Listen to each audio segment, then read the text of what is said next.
Bonjour à tous, vous allez pouvoir suivre dans un instant en direct la séance de questions cribles. Le thème aujourd'hui c'est la réforme territoriale, une réforme qui soulève beaucoup de mécontentement à gauche comme à droite. Le texte doit être présenté la semaine prochaine en Conseil des ministres, mais le débat parlementaire prévu cet été risque de virer à la bataille rangée pour l'exécutif. Une partie des socialistes refusant le redécoupage des régions tel qu'il a été pensé à l'Elysée et défendu par Matignon. Voilà, tout de suite donc on retrouve le direct dans l'hémicycle. Territorial en cours. Au plan financier, la ponction de 11 milliards de dotations, les menaces de sanctions, de mise à la diète, de conditionnement des dotations, de mutualisation forcée contredisent le concept de libre administration de nos collectivités locales. Toutes ces intentions gouvernementales vont à l'encontre du débat que nous avions partagé dans le cadre de ma proposition de loi visant à revaloriser la DGF des communes de moins de 20 000 habitants. Au plan politique, votre réforme contredit frontalement les grandes réformes de décentralisation des années 1980 et impose une vision verticale de la politique, du haut vers le bas, où entre l'État et les communes, les régions et les métropoles et les intercommunalités seront les acteurs zélés et obligés. Enfin, au plan humain, les non-dits de la réforme qui vont vider les communes de leurs compétences au profit des intercommunalités, qui vont tuer la démocratie de proximité et le lien social, qui s'opèrent autour des associations, des écoles, des bénévoles et des élus locaux. Tous ces dégâts sont prévisibles, qu'ils soient de caractère financier, démocratique ou humain. Ne croyez-vous pas qu'il est urgent de consulter les élus, les personnels territoriaux et les populations, afin d'entendre la France rurale, au lieu de vous conformer aux exigences de Bruxelles, du MEDEF et des prêteurs institutionnels? Merci. La parole est à Madame Maryse Robranchu, ministre de la Décentralisation et de la Fonction publique. Oui, merci Monsieur le Président, Mesdames et Messieurs les sénateurs, Monsieur le sénateur Gérard Lecalme, cher Gérard. Non, j'enlève cher Gérard. Nous avons longuement débattu et depuis longtemps de cette évolution. La question qu'on peut se poser aujourd'hui, qu'on doit se poser ensemble, au-delà des divergences d'a priori que nous pouvons avoir, c'est: les communes peuvent-elles, entre guillemets, permettez-moi cette expression, tenir le coup face à une forte demande des services de la part de leur population et une demande qu'il faut que nous regardions ensemble de services, halte garderie, services à la petite enfance, etc., etc. On en a parlé souvent. Nous sommes à un moment de notre histoire où nos citoyens demandent des services et nous ne pouvons plus leur répondre si nous restons les uns et les autres, je dis nous, à nous collectifs et équivalents on, dans nos communes. Je voudrais vous dire en plus, monsieur le sénateur, qu'il ne faut pas que nous nous cachions derrière la réalité, nos réalités, nos appréciations. Vous avez une commune qui se porte bien, j'ai la chance de la connaître. Mais vous savez, l'hyper-richesse côtoie l'hyper-pauvreté en France. Et nous n'avons pas trouvé d'autre réponse que l'intercommunalité plus forte. En prenant, bien évidemment, parce qu'il faut être prudent, comment dirais-je, en tenant compte, pardonnez-moi mon manque de phrases préparées, de la densité démographique pour éviter d'avoir des intercommunalités de 200 km. Mais je pense aujourd'hui que la notion de bassin de vie est une notion qui correspond à nos citoyens et sur la question, puisque votre question essentielle porte sur la démocratie. Je crois qu'il faut que nous redisions ensemble, surtout dans cette haute assemblée, que c'est le maire qui représente la République, puisque c'est lui qui porte acte en tant qu'officier ministériel et vous le savez bien. C'est l'intercommunalité qui porte l'investissement, les nouveaux services. Nous allons avoir à réfléchir ensemble à cet avenir-là et je ne crois pas que ce sont des décisions qui viennent d'en haut, ce sont des décisions qui viennent de l'observation des territoires. Et je vous invite, Monsieur Lecalme, aux débats qui vont venir parce que l'observation des territoires nous apprend beaucoup et je sais votre attachement au territoire et à leur évolution. Pour la réplique, la parole est à Monsieur Gérard Lecalme. Je vous ai écouté avec beaucoup d'attention, Madame la Ministre et chers collègues bretonnes. Les communes vont-elles tenir le coup, me dites-vous? Effectivement, j'ai eu l'occasion de faire une proposition de loi dans cette Assemblée il y a peu de temps, débattue, qui avec moins d'1 milliard d'euros permettait d'augmenter de manière très significative les moyens de l'ensemble des communes rurales de moins de 20 000 habitants. L'ensemble des sénateurs et sénatrices sur les bancs ici partageaient cette idée, même si elle n'a pas été concrétisée. Et je pense que les communes peuvent tenir le coup et qu'il ne faut surtout pas déséquilibrer cet équilibre qui existe aujourd'hui entre communes et intercommunalités. Nous avons besoin des intercommunalités, c'est vrai. Nous avons besoin aussi des communes et des maires qui ne soient pas demain des administrateurs de politique venus d'en haut, mais des maires de plein exercice. Et c'est tout cela l'enjeu que je veux soutenir ici au nom de la Révolution française et de l'héritage que nous devons tenir. Et je crois que c'est quelque chose de très important. Nous sommes plus de 36 000 dans ce pays à défendre cette idée des communes autour desquelles s'agglomèrent les personnes et s'identifient nos populations. Faites attention à ne pas briser cela. Merci. Merci, mon cher collègue. La parole est à monsieur Joël Labbé pour le groupe écologiste.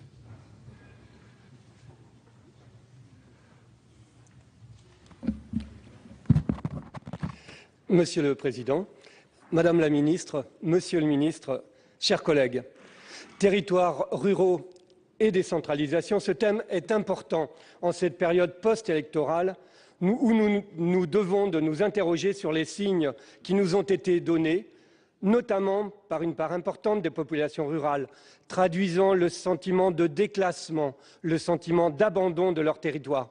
Il y va de la cohésion sociale, de la cohésion nationale, de la cohésion républicaine de notre pays. C'est là un enjeu fondamental du nouvel acte de la décentralisation que nous allons écrire prochainement. En juillet 81, le 15, François Mitterrand déclarait « La France a eu besoin d'un pouvoir fort et centralisé pour se faire. Elle a aujourd'hui besoin d'un pouvoir décentralisé pour ne pas se défaire. » C'était en 81. Aussi, pour nous écologistes, la nouvelle architecture territoriale que vous nous soumettez, Madame la Ministre, doit être en mesure de nous donner des réponses adaptées aux attentes des territoires. Des régions aux compétences renforcées, aux capacités d'action accrues, bénéficiant d'une grande autonomie financière. Des intercommunalités renforcées elles aussi, couvrant des bassins de vie et placées au cœur des dispositifs de proximité. Ces intercommunalités qui représentent la chance de survie de nombreuses communes où le rôle du maire reste et doit rester essentiel comme relais direct et premier interlocuteur des citoyens.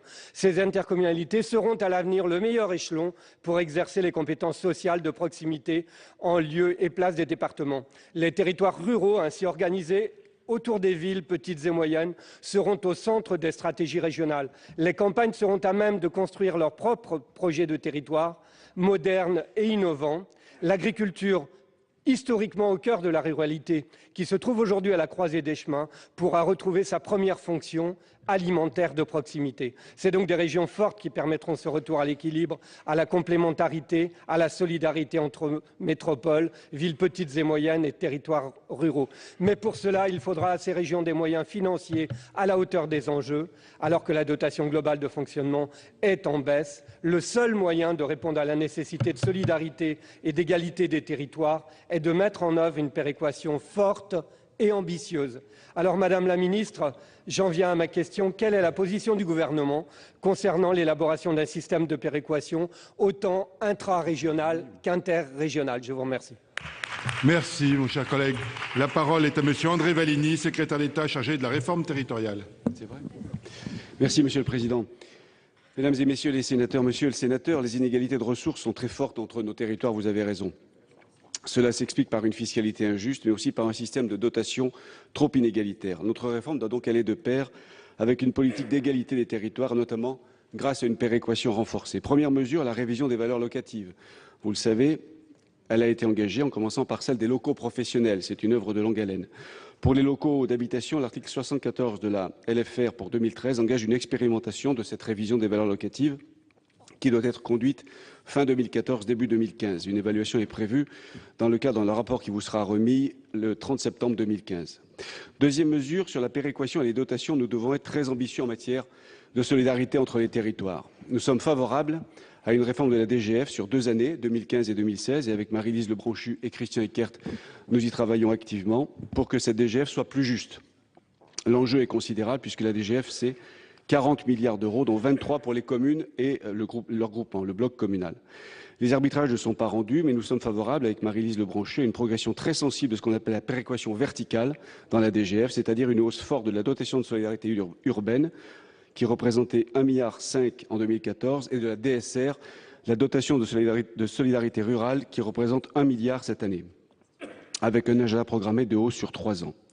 En dehors de la DGF, nous sommes favorables aussi à la poursuite de l'augmentation du FPIC pour qu'il passe de 570 millions d'euros à 780 millions d'euros. Enfin, concernant les régions, leur périmètre agrandi permettra d'avoir une meilleure péréquation entre les territoires favorisés et ceux qui le sont moins.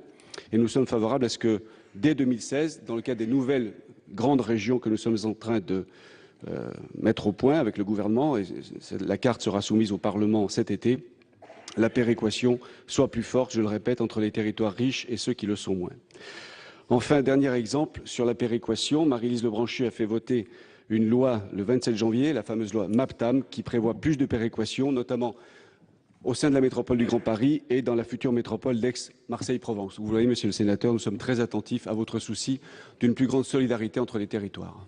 Merci. Pour la réplique, la parole est à monsieur Joël Labbé pour 1 minute, mon cher collègue. Oui, merci Monsieur le Ministre de votre réponse claire. Les choses sont encore en chantier et le chantier est à mener à terme. Sur une chose importante qui fait débat, je ne l'ai pas dit dans mon propos initial, mais pour nous, étant donné l'importance que vont prendre les intercommunalités, il est évident que le suffrage universel direct sera une nécessité, et cela rapidement. Je vous remercie. Merci. La parole est à monsieur Jacques Mézard pour le groupe du Rassemblement démocratique social européen. Vous avez la parole, monsieur le président. Merci, monsieur le président, madame, monsieur le ministre, mes chers collègues. C'est à la demande du RDSE que la conférence des présidents a accepté ce thème, les territoires ruraux et la réforme territoriale. Donc la question est de savoir comment vous entendez concilier la fusion des régions avec l'éloignement des métropoles de nombre de territoires, avec le besoin de proximité, d'autant qu'en même temps vous proposez la suppression des conseils généraux. C'est quand même assez surréaliste comme type de proposition. Vous savez que dans nos territoires, ce qui est de plus en plus prégnant, c'est le sentiment d'abandon. Vous avez ce matin, dans le journal La Montagne, monsieur le ministre Vallini, dit que tous les parlementaires étaient d'accord pour la fusion, par exemple, Rhône-Alpes-Auvergne. Je tiens à vous dire que ce n'est pas vrai, car je suis là en face de vous. Vous avez aussi affirmé que les moyens de communication changent, les distances se raccourcissent. Avec votre projet, la préfecture d'Aurillac, je suis président de l'agglomération, sera à 10h52 aller-retour de la métropole régionale, à plus de 8 heures aller-retour par le train. Et, monsieur le ministre, vous avez dit aussi que vous avez reconnu qu'il n'y aurait plus, pour de petits départements comme les nôtres, qui intéressent peu, bien que vous soyez toujours président de conseil général, eh bien, vous avez dit que nous n'aurions plus que 2 conseillers régionaux sur 150, donc il y aura un UMP et un PS, c'est même pas la peine d'aller voter, peut-être 2 UMP d'ailleurs, mes chers collègues, mais en tout cas, il ne faut pas dire dans ces conditions que vous vous préoccupez de ces territoires dits ruraux, dans lesquels il y a aussi des zones urbaines. Et je crois que là, il y a une véritable difficulté et nous avons besoin de véritables réponses parce que cette réforme, il n'y aura pas d'économie, il n'y aura pas de proximité et vous avez, in fine, l'assurance qu'en ce qui concerne les départements, elle ne verra pas le jour. Merci. La parole est à monsieur André Vallini, secrétaire d'État chargé de la réforme territoriale. Merci, Monsieur le Président, Mesdames et Messieurs les sénateurs. Monsieur le Président Mézard, je ne suis plus président du Conseil général, j'ai démissionné, mon successeur sera élu la semaine prochaine. Première précision. Deuxième chose, concernant les parlementaires, j'ai voulu dire les députés à la journaliste, elle a dû par extension parler des parlementaires. Tous les députés d'Auvergne sont favorables à la fusion avec Rhône-Alpes. Les députés, y compris Monsieur Chassaigne. Et notamment aussi, il n'est pas parlementaire, le maire de Clermont-Ferrand. Je pense que la réforme territoriale que nous préparons avec Maryse Lebranchu, à la demande du Premier ministre, vise 3 objectifs. Plus de clarté, plus de compétitivité et plus de proximité, Monsieur le Président Mézard. La clarté parce que notre organisation territoriale a vieilli, elle est devenue complexe.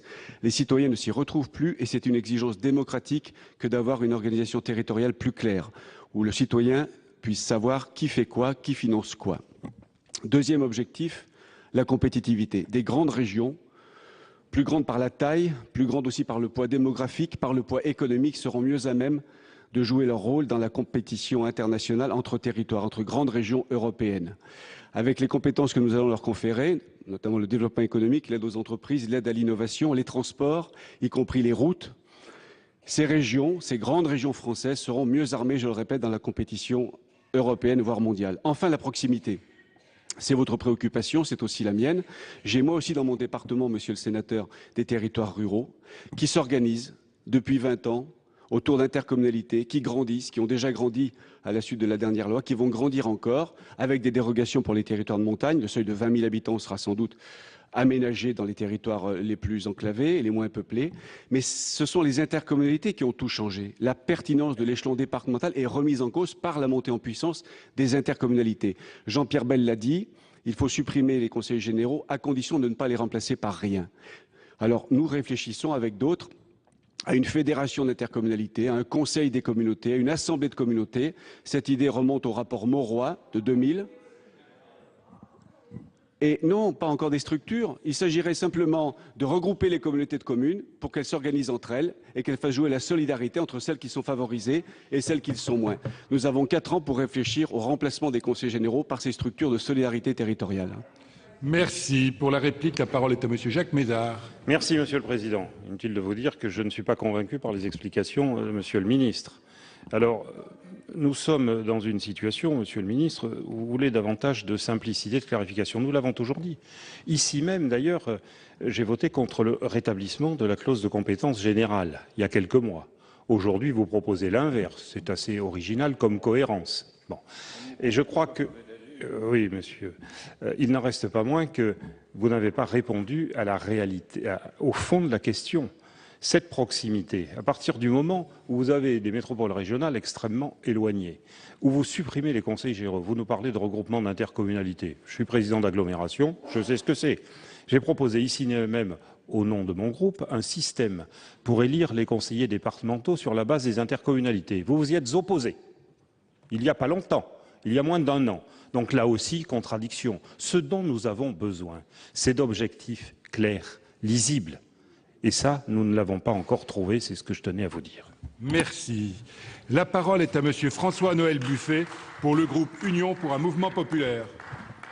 Oui, Monsieur le Président, Madame la Ministre, Monsieur le Ministre, mes chers collègues, parfois 10 milliards, parfois 12, parfois 25, voici des estimations qui varient du simple au double des soi-disant économies que devrait porter en son sein votre réforme.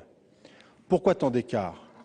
Pourquoi ces chiffres? Comment avez-vous pu établir ces chiffres?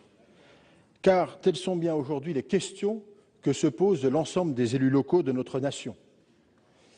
Il y a 2 réponses possibles. La première, bien sûr, c'est celle que vous n'avez pas réalisé d'étude d'impact. En tous les cas, si vous l'avez fait, vous ne l'avez pas rendu public. Et si vous ne l'avez pas rendu public, ou en tous les cas à la connaissance des parlementaires que nous sommes, c'est que vous avez quelques raisons de la cacher. Pourquoi cela? Si elle est bonne, si ces chiffres doivent être précis et que vous avez des chiffres précis, pourquoi ne pas nous les donner pour que nous puissions en débattre clairement? La deuxième hypothèse, Monsieur ou Madame la Ministre, c'est que vous avez dû revoir votre copie en urgence, compte tenu des réactions qu'a provoquées les déclarations que vous avez faites et les annonces, notamment au sein de la majorité gouvernementale et singulièrement en annonçant la suppression des départements. Tout ceci pourrait être propos d'opposition, sauf qu'il apparaît que l'agence Moody's, qui a étudié la réforme que vous avez présentée et que vous soutenez, est en train de battre en brèche tous les propos que vous tenez. C'est sans surprise qu'elle confirme notre point de vue. Votre projet de réforme territoriale ne saurait réduire sérieusement les coûts supportés par nos collectivités territoriales. D'ailleurs, Moody's constate un risque d'aggravation, et je cite, de la dépense locale et confirme que ce projet de réforme n'aidera pas les collectivités territoriales à atteindre leurs objectifs budgétaires. Ces mesures annoncées ne font que redistribuer les coûts vers d'autres organes décentralisés. Elle insiste également sur des points particuliers concernant les salaires. Voilà la situation des collectivités locales demain. Comment vont-elles faire devant cette pression que vous leur apportez, cette réforme qui coûtera encore plus cher? Alors, Monsieur le Ministre, Madame la Ministre, comment allez-vous donner aux collectivités locales la capacité de pouvoir faire face à toutes ces augmentations que vous imposez après avoir tellement prélevé d'argent auprès des Français, sans jamais leur permettre de pouvoir continuer d'être sérieusement au service de la nation et de faire des choses sérieuses et de pouvoir, ces collectivités, continuer d'investir telles qu'elles l'ont fait jusqu'à maintenant. Merci. Merci, mon cher collègue. La parole est à monsieur André Valigny, secrétaire d'État chargé de la réforme territoriale. Merci, Monsieur le Président. Mesdames et Messieurs les sénateurs, Monsieur le Sénateur, d'abord, cette réforme, elle est faite pour, je l'ai dit au Président Mézard, plus de clarté dans les compétences, plus de compétitivité pour les régions, plus de proximité avec les intercommunalités. Permettra-t-elle de réaliser des économies? Oui, bien sûr, à long terme. Dans les premiers mois, les premières années, certains disent, et je crois qu'ils ont raison, que le transfert des personnels va coûter un peu, notamment entre les départements et les régions. Mais pour une fois, si on essayait d'échapper au court-termisme, à la vision à courte vue des politiques que l'on peut mener, des réformes que l'on fait. Cette réforme, c'est une réforme structurelle. Et Dieu sait si l'UMP appelle à des réformes structurelles. Et quand on demande à l'UMP laquelle voulez-vous en premier, vous répondez toujours la réforme territoriale. On l'a fait, cette réforme. On fait une réforme structurelle qui va marquer l'organisation de la République pour 30 ou 50 ans et dont les effets financiers se feront sentir à 5 à 10 ans, entre 5 et 10 ans. Alors les économies, évidemment, j'ai à votre disposition le rapport Kéran sur l'aide au développement économique, le rapport Malvy-Lambert sur toutes les économies possibles que l'on peut faire dans la gestion territoriale, des rapports de l'OCDE, des rapports de différents organismes d'État ou parapublics qui disent tous la même chose. Des économies d'échelle sont possibles. La mutualisation permet aussi de faire des économies. Je vous ferai passer une note chiffrée de 3 pages qui vous montrera à quel point ces économies pourront être réalisées si tout le monde, évidemment, se met au travail en termes d'économie, de gestion, d'échelle, de mutualisation. Quant aux chiffres que vous avancez, reprenons ceux que j'ai moi-même indiqués. Monsieur le sénateur, le budget global des collectivités locales, c'est 250 milliards d'euros. Communes, intercommunalités, syndicats de communes, départements, régions. 250 milliards d'euros. Si, sur 10 ans, après avoir réformé l'ensemble des strates, et pas seulement fusionner les régions, on n'est pas capable d'obtenir 5% d'économie, c'est-à-dire 12 milliards d'euros, mieux vaut changer de métier. La politique, c'est du volontarisme, monsieur le sénateur. Merci. Pour la réplique, la parole est à monsieur François-Noël Buffet. Monsieur le ministre, nous sommes pour la réforme structurelle de nos collectivités. Nous l'avons portée ici en 2010 et vous l'avez combattue fortement. En ce qui concerne la clarté, elle ne saute pas aux yeux. Permettez-moi de vous dire qu'aujourd'hui, les réactions dans toutes les instances qui réfléchissent là-dessus sont quasiment toutes unanimes pour dire qu'il n'y a pas de cohérence dans le projet que vous présentez, qu'il est segmenté et qu'il ne donne pas de ligne parfaitement claire. En ce qui concerne la compétitivité, je vous rappelle qu'en 2010, nous avons posé la question de la spécialisation des différentes institutions, enfin des différentes collectivités locales, que vous y êtes opposés, parce que nous pensions qu'effectivement, il fallait être compétitif et donner aux collectivités un rôle particulier pour être efficace. Vous l'avez combattu à l'époque. En ce qui concerne la proximité, pas de leçon. Nous avons mis en place le conseiller territorial qui ancrait le conseiller régional sur un territoire déterminé, qui rapprochait le département et la région Rhône-Alpes, Rhône-Alpes bien sûr, parce que c'est la nôtre, mais en même temps, vous l'avez également combattu, vous précipitant dès l'élection du président de la République pour le supprimer, alors qu'en fait, peut-être qu'à terme, vous y reviendrez, et je pense que ce serait une bonne chose, on pourrait même le voter. Merci. La parole est à monsieur Améry de Montesquieu pour le groupe Union des démocrates et indépendants, UC. Monsieur le Président, Madame le Ministre, Monsieur le Ministre, mes chers collègues, la réforme territoriale est une nécessité. Mais votre projet tel que présenté inquiète le monde rural et ses élus, car la dimension urbaine leur apparaît prioritaire. Comment avez-vous pu concevoir et décider une nouvelle organisation territoriale unilatéralement? De plus, celle-ci ne prend pas en compte la diversité des territoires.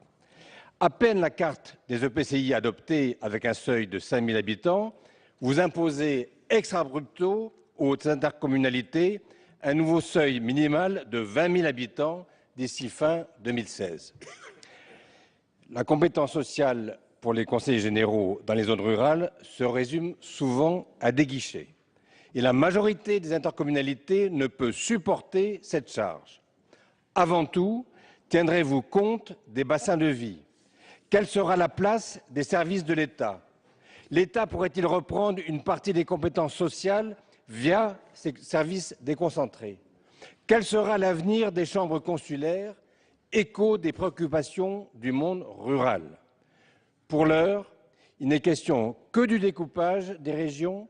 La question centrale des compétences est éludée. Elle détermine pourtant les domaines et les moyens d'action. Les territoires ruraux qui portent en eux un grand potentiel de développement sont aujourd'hui fragilisés. La menace de voir disparaître les solidarités entre les populations urbaines et rurales s'accentue, en contradiction avec le principe républicain fondamental d'égalité des chances. Monsieur le ministre, quels sont les objectifs précis et argumentés du gouvernement pour les territoires ruraux qui se sentent de plus en plus abandonnés? Merci. La parole est à Madame Marie-Lise Lebranchu. Merci, Monsieur le Président, Monsieur le Sénateur Amérique de Montesquieu. C'est vrai que j'apprécie beaucoup le ton de votre question qui est extrêmement structurée.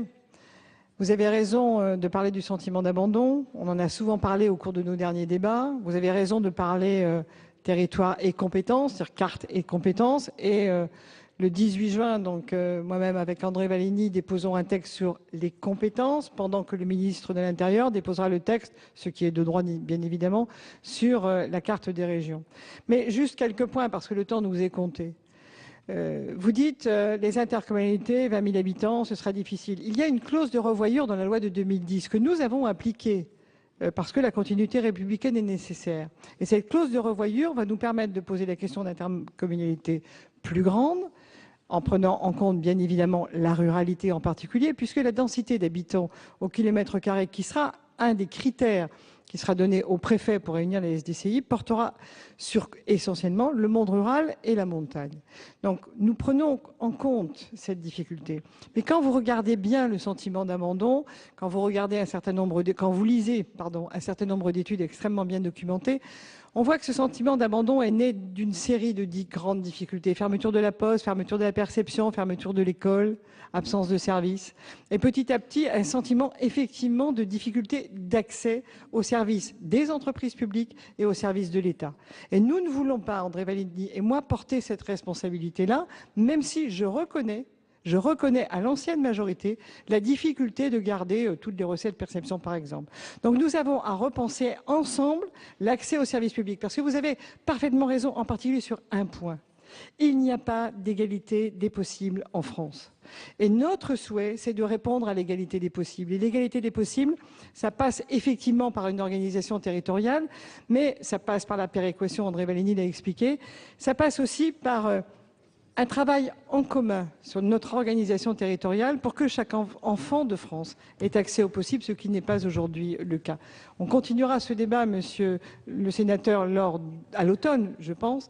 Mais c'est vrai que je partage votre souci. Nous ne sommes pas forcément d'accord sur les solutions qui ont été proposées, mais rendez-nous au moins cette grâce-là, entre guillemets, parce que je suis républicaine. Le débat parlementaire sera totalement ouvert comme il l'a été la dernière fois. Pour la réplique, la parole est à Monsieur Amérique de Montesquieu. Merci, ministre, pour le ton posé et ouvert de votre réponse, qui m'interdit de la qualifier d'autoritarisme jacobin. Nous sommes tous soucieux de l'égalité des chances. Aussi, on est un peu surpris et quelquefois scandalisés lorsqu'on voit les dotations de l'État à des zones urbaines particulièrement denses et qu'on oublie les zones rurales. Il y a une façon de trouver cette égalité des chances, c'est le numérique. Il doit y avoir un effort particulier sur le numérique. Et pour éviter des querelles gauche-droite, moi je vous propose, Madame le Ministre, qu'il y ait un audit par un cabinet indépendant qui décide ce qui est souhaitable et que droite et gauche et centre se réunissent pour trouver ce qui est possible.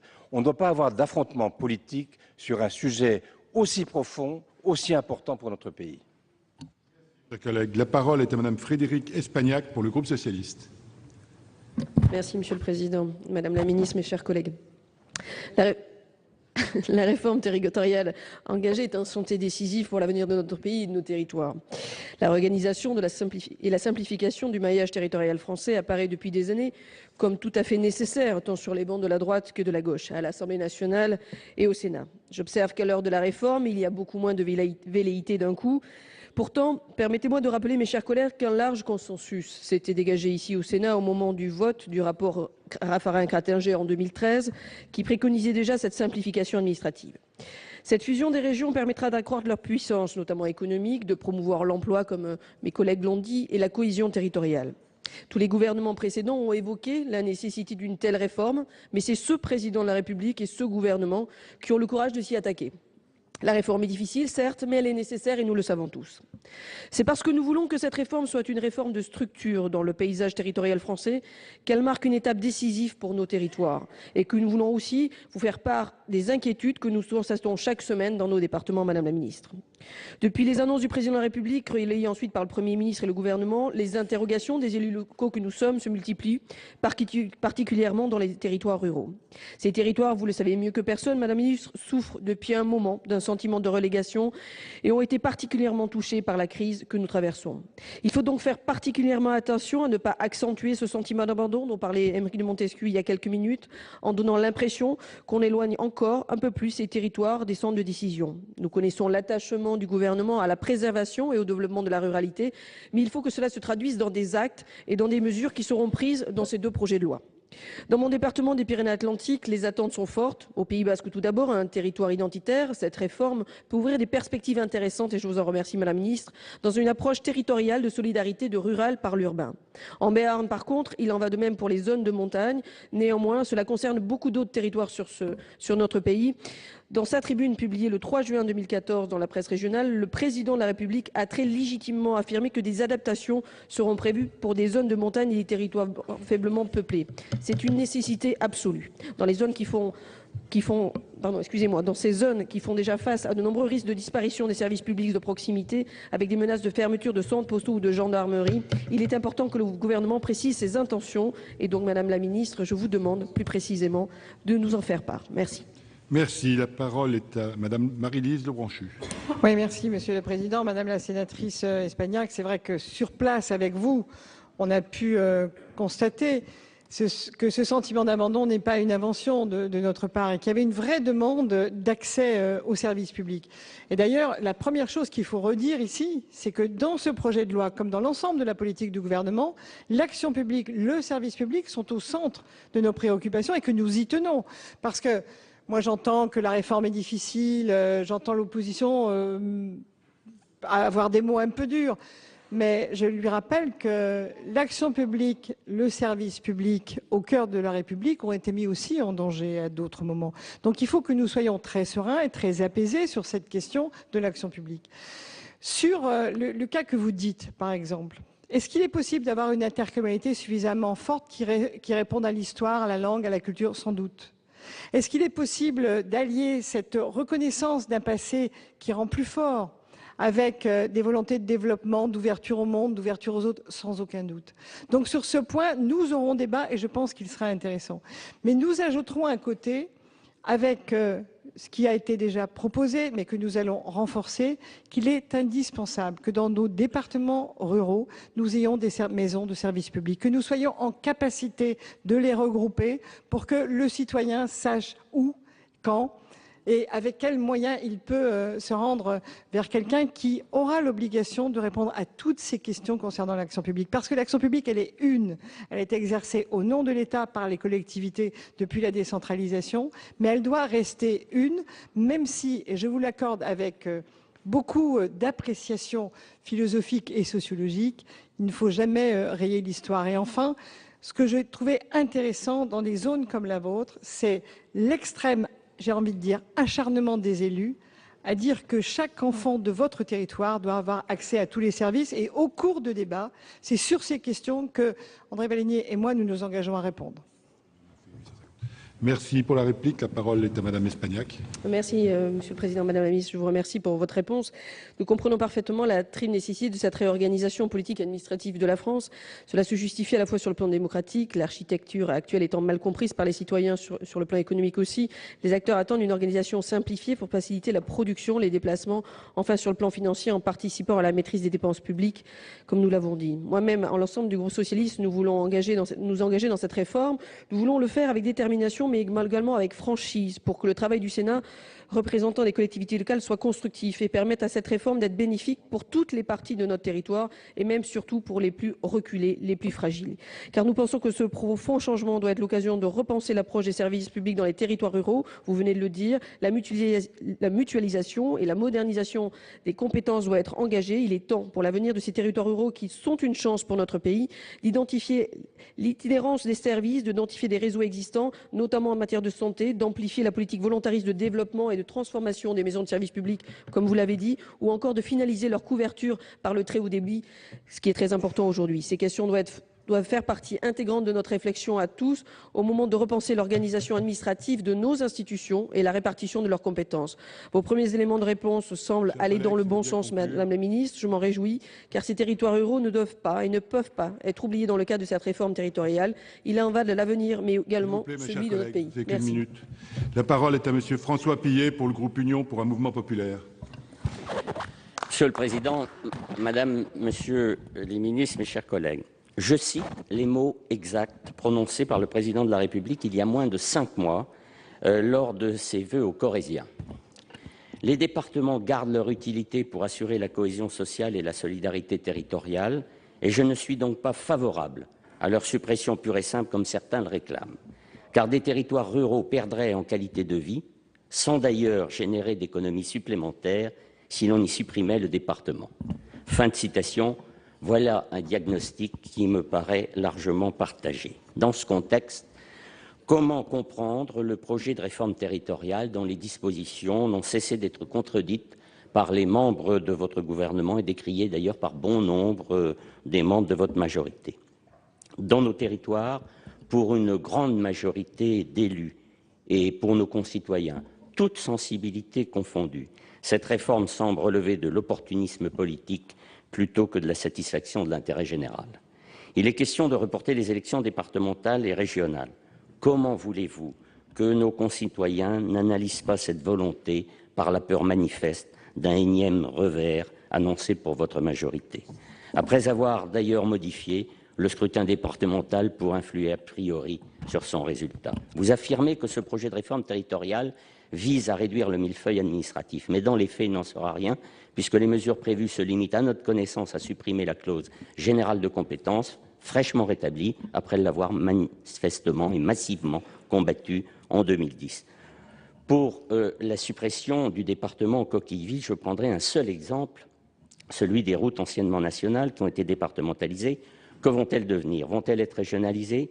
Que vont surtout devenir les agents territoriaux en charge de la gestion de ces infrastructures? Et puis, enfin, après nous interroger sur la cohérence de votre proposition, la suppression du département conduit nécessairement à vous interroger sur l'avenir des représentants des collectivités locales, territoriales que nous sommes, et par là même sur l'avenir de notre propre institution. Merci. La parole est à Monsieur Vallini.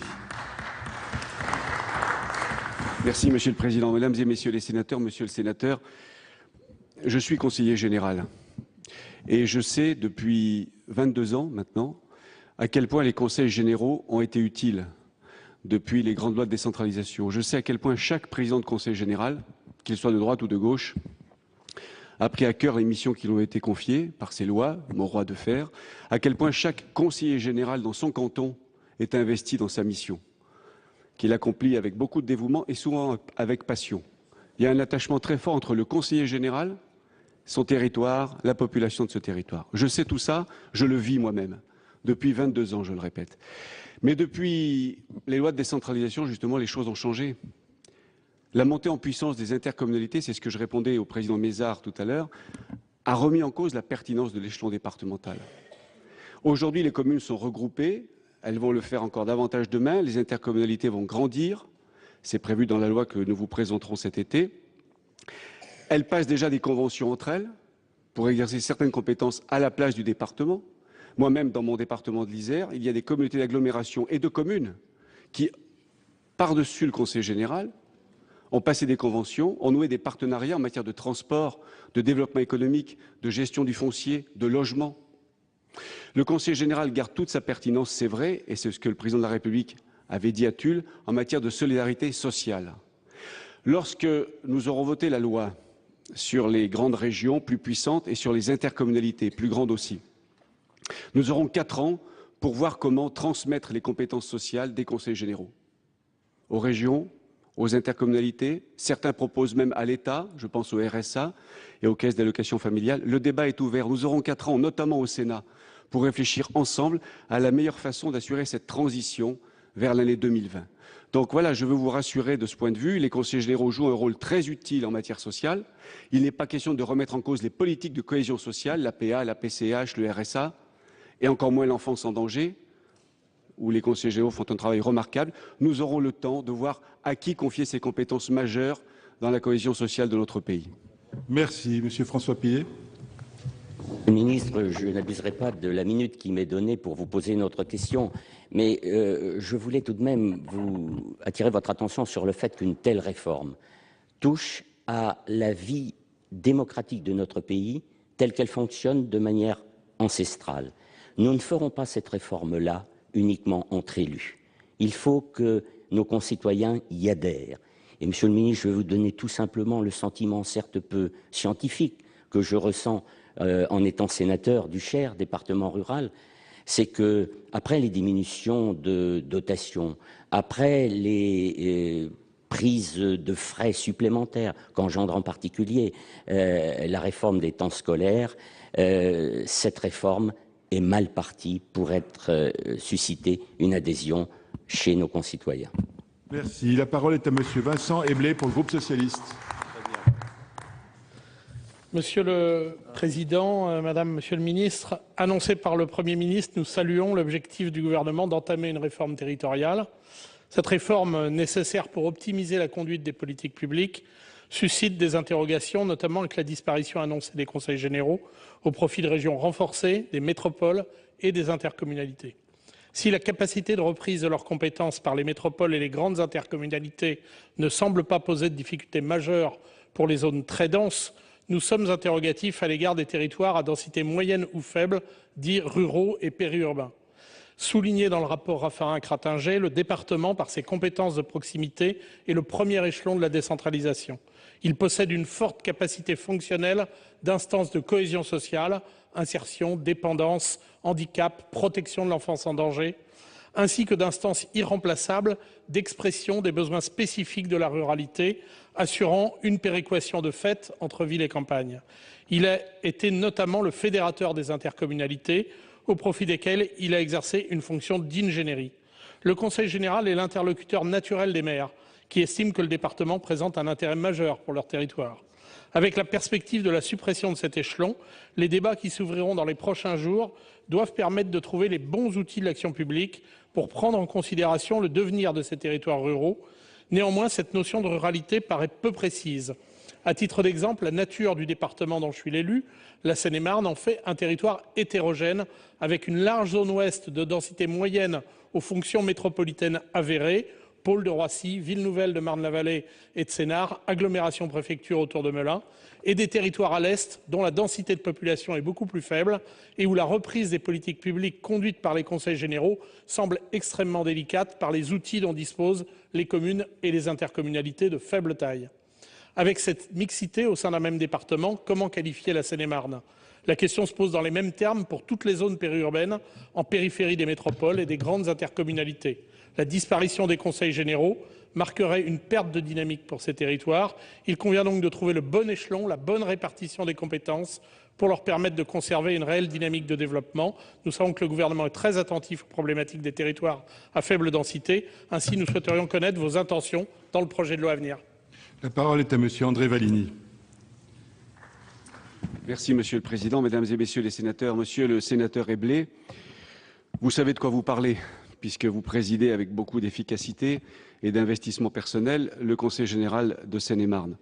Et je vais reprendre les propos que je tenais à l'endroit de M. Pillet à l'instant, pour vous dire que nous devons réfléchir ensemble, comme vous le suggérez, Parlement, gouvernement, élus départementaux, avec l'ADF notamment, et son président Claudie Le Breton. Nous devons réfléchir en faisant preuve d'esprit de responsabilité, d'intelligence collective, et puis aussi de sens des réalités. Nous devons réfléchir à l'avenir de l'échelon départemental. La plupart des grands pays européens ont fait une réforme pour réduire le nombre d'échelons dans leur organisation territoriale. La France est le dernier pays à avoir autant d'échelons. Les communes, le bloc communal, ce n'est pas tout à fait la même chose que les communes, c'est-à-dire les syndicats intercommunaux et les syndicats de pays. Sur les syndicats intercommunaux, un seul chiffre, il y a encore 13 400 syndicats intercommunaux, notamment les CIVOM et les CIVU. 13 400 syndicats intercommunaux, dont 5 800 sont compris dans le périmètre d'un EPCI. Pourquoi ne pas faire absorber ces syndicats par la communauté de communes ou d'agglomération dans lesquels ils sont compris? Donc, les communes, les syndicats de communes, les syndicats de pays, les départements, les régions. Il faut simplifier, rationaliser ce paysage administratif territorial. Il faut faire monter en puissance les intercommunalités, c'est déjà le cas, agrandir les régions. Et comme vous le dites, concernant la politique de solidarité, notamment en direction des personnes les plus fragiles de la société, que mènent les conseils généraux, il faut que nous trouvions le bon réglage, le bon niveau. Est-ce que ce seront les communautés de communes agrandies, les métropoles sans doute, les communautés d'agglomération aussi? Le problème se pose, vous avez raison, dans les départements ou dans les zones de certains départements qui ne sont ni tout à fait urbaines, ni tout à fait rurales. J'y ai même dans mon département, l'agglomération grenobloise, mais dès qu'on s'éloigne à 40 ou 50 km, avant d'arriver dans la montagne, très isolée, très reculée, il y a des zones intermédiaires. Nous avons 4 ans pour savoir quel est le meilleur niveau pour faire jouer la solidarité entre les territoires favorisés et ceux qui le sont moins, notamment ceux auxquels vous faites allusion et qui provoquent chez vous un souci tout à fait légitime, Monsieur le Sénateur. Monsieur Eblé, très rapidement, s'il vous plaît. Oui, merci Monsieur le Ministre. Merci en particulier de nous indiquer que vous souhaitez une élaboration collective. Nous y sommes évidemment prêts et même en appétit par rapport à ce travail. Je voudrais vous dire qu'il ne me semble pas qu'il puisse y avoir une solution et qu'il faudra trouver dans la loi une forme de souplesse qui permette une adaptation en fonction de la réalité territoriale. Notre France est faite de territoires extrêmement divers et il faudra trouver des solutions adaptées à la réalité particulière de chacun de ces territoires. Évidemment, comme président d'un département de la Grande Couronne francilienne, je vis cette différenciation des territoires quotidiennement. Il faudra que la réforme qui s'engage réponde à cette réalité particulière. En tout cas, j'y serai particulièrement vigilant. Merci. La parole est à Monsieur Philippe Adneau pour la réunion administrative des sénateurs ne figurant sur liste d'aucun groupe. Je vous remercie, Monsieur le Président. Monsieur le Ministre, je suis très intrigué. Comment un président de Conseil général peut-il être aussi opposé à l'existence des départements et parfois avec des propos extrêmement violents? Je vous rappelle que vous avez dit qu'il faut les vider de leur substance. Comment peut-on présider pendant 10 ans et ne pas avoir la passion de son territoire et ne pas savoir comment on a enrichi considérablement l'action départementale? Vous affirmez une baisse de la dépense publique de 17 milliards, mais vous savez que c'est faux. Vous savez pertinemment que c'est faux. Mon département représente 1,5% des budgets des départements. Ce que vous annoncez voudrait dire qu'il y aurait 85 millions d'euros d'économies à faire dans le Conseil général de l'Aube. Vous savez que c'est faux et que ça n'est pas possible. Et non seulement il n'y aura pas baisse de la dépense publique, il y aura augmentation de la dépense publique, et je vais y revenir. Vous voulez transférer les routes aux régions? Mais il va falloir constituer les états-majors régionaux, parce qu'ils n'en ont pas. Et il ne manquera pas un seul travailleur sur les routes départementales, parce que nous avons optimisé totalement l'organisation depuis la décentralisation, où l'État nous a redonné les personnels. Et avec une grande maîtrise du nombre d'emplois. Et croyez-moi, ce n'est pas dans les régions qu'on arrivera à faire la même régulation des emplois. Vous voulez mettre les transports scolaires aux régions? À 400 ou 500 km, on va faire le détail des transports scolaires dans les communes? Eh ben, je vous souhaite bien du plaisir. C'est de la dentelle, les transports scolaires. Et il faut savoir tous les matins s'il y a du verglas ou s'il n'y en a pas, si le car il peut circuler. Et vous n'y arriverez pas en faisant avec les régions.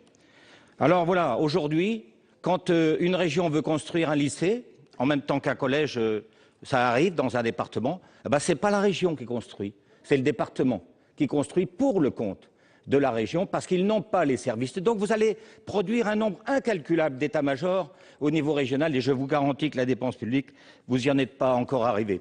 Madame Lebranchu a annoncé que si on supprimait la clause de compétence générale, ça ferait faire 35% d'économies dans les budgets des conseils généraux.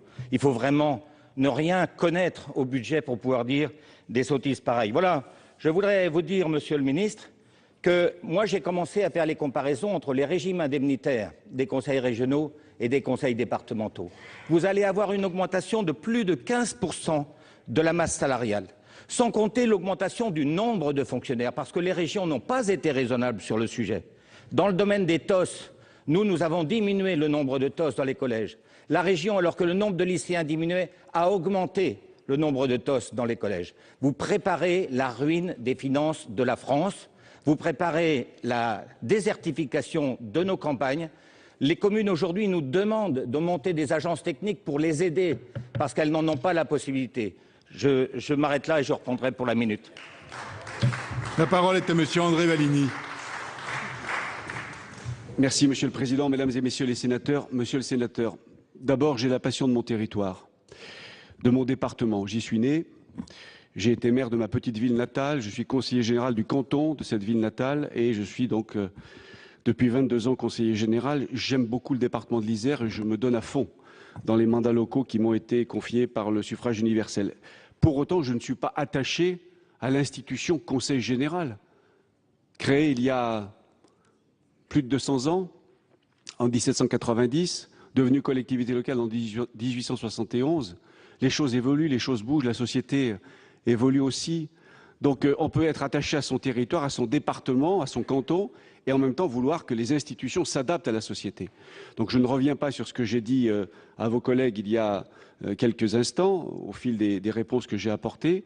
Des intercommunalités plus grandes, plus efficaces pour la proximité, des régions plus grandes, plus efficaces pour la compétitivité.